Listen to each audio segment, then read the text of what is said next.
കോഴികളിൽ കാണുന്ന തൂക്കത്തിനും അതുപോലെ തന്നെ ബാക്ടീരിയ ഇൻഫെക്ഷനും പറ്റിയൊരു ബെസ്റ്റ് സൊല്യൂഷനാണ് കേട്ടോ ഇത്, എൻട്രോ ഓറൽ സൊല്യൂഷൻ. അപ്പോൾ ഇതെങ്ങനെ കൊടുക്കേണ്ടതെന്ന് ചോദിച്ചു കഴിഞ്ഞാൽ 1 മില്ലി 1 ലിറ്റർ വെള്ളത്തിൽ.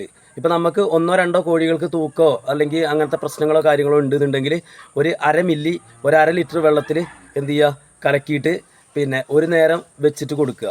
അതായത് ഒരു 5 ദിവസം അടുപ്പിച്ച് കൊടുക്കണം. കൂടുതൽ വെള്ളത്തിൽ കലക്കിയിട്ട് പിന്നെ വെക്കരുത്. ഒരു 1/2 ലിറ്റർ വെള്ളത്തിലേക്ക് ഒരു 1/2 മില്ലി മാത്രം കലക്കിയിട്ട് കൊടുക്കുക. ഇതൊരു ആൻറ്റിബയോട്ടിക്കാണ്.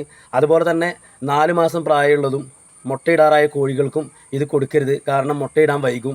പ്രത്യേകിച്ച് ഹൈബ്രിഡ് കോഴികളായിട്ടുള്ള BV380 പോലുള്ള കോഴികൾക്ക് പിന്നെ മുട്ടയിടാറായ BV380 കോഴികൾക്ക് കൊടുത്തു കഴിഞ്ഞാൽ മുട്ടയിടാൻ വൈകാൻ സാധ്യതയുണ്ട്. അപ്പോൾ ഇത് എല്ലാ മെഡിക്കൽ സ്റ്റോറുകളിലും കിട്ടുന്നതാണ്. അപ്പോൾ വീഡിയോ ഇഷ്ടമായി കഴിഞ്ഞാൽ എല്ലാവരും ലൈക്ക് ചെയ്യുക, ഷെയർ ചെയ്യുക. അതുപോലെ തന്നെ ഇതുപോലെയുള്ള ടിപ്പുകൾ ലഭിക്കാനായിട്ട് നമ്മുടെ ചാനൽ സബ്സ്ക്രൈബ് ചെയ്യുക. നിങ്ങളുടെ അഭിപ്രായങ്ങൾ കമൻ്റായിട്ട് രേഖപ്പെടുത്തുക.